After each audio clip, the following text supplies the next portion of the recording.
Okay. As you know, my name is Regina Hendrix. I was born in the Kanawha Valley a long time ago.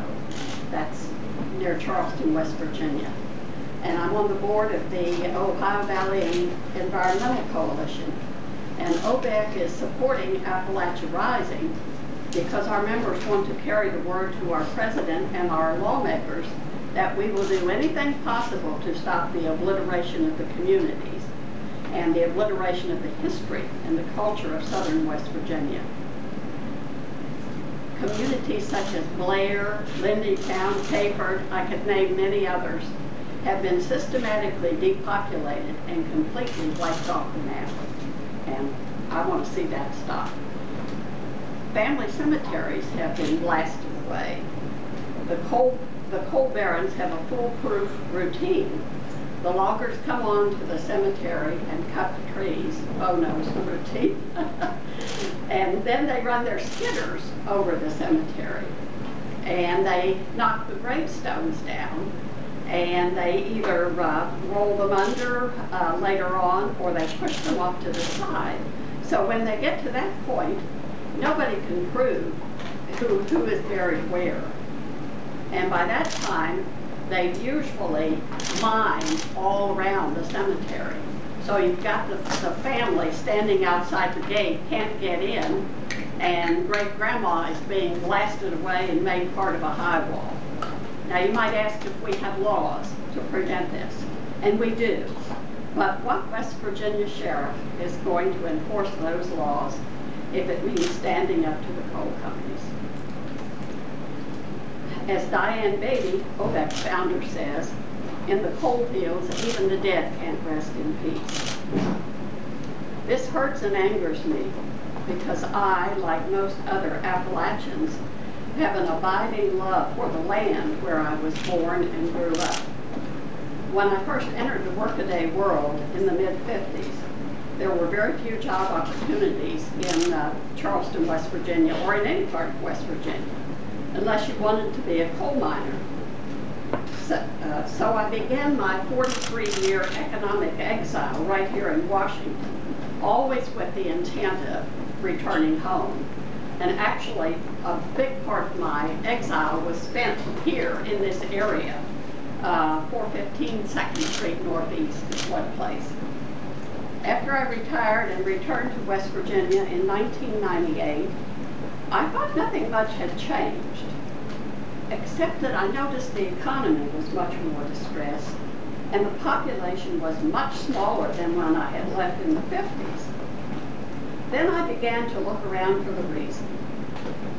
It didn't take long for me to discover the dirty little secret of mountaintop removal, which has defiled our land and ruined West Virginia's economy.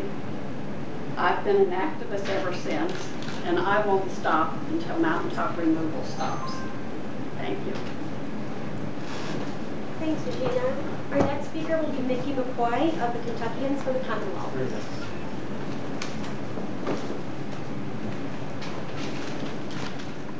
I'm sick of the poisonous water in my rivers and public reservoirs filled with heavy metals and carcinogens.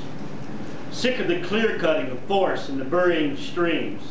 Sick of the creation of valley fills, the threatening sludge lakes, the frequency of destructive floods, and the bombing of one of the oldest, most biodiverse mountain ranges on the face of this planet.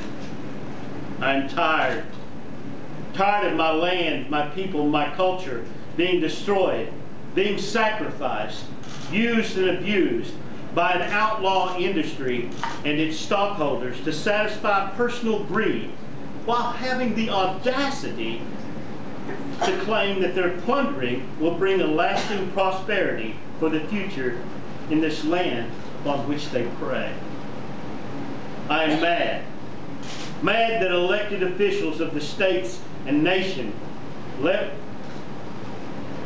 turn their insensitive ears away from the cries of a broken land, its non-sustainable Band-Aid economy, and continue to be puppets for King Coal, their eyes blind to any vision for true future with economic diversification for the area and people they should be representing.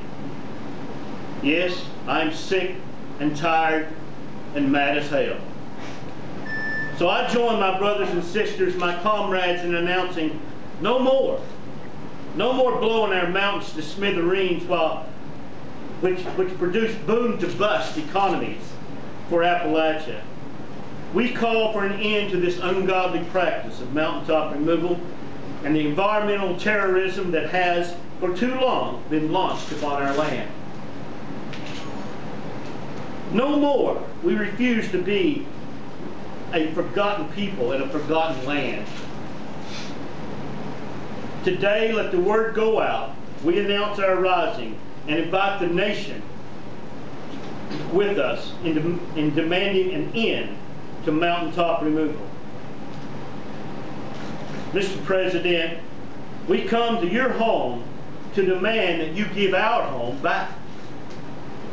Mr. President, we are thirsty for clean water to drink and lasting jobs for a sustainable future in Appalachia. We ask, Mr. President, do not our children and their children's children deserve the same chance as the rest of American generations to experience the guaranteed promise of life, liberty, and the pursuit of happiness? It is for this we rise and will forever stand. Thank you.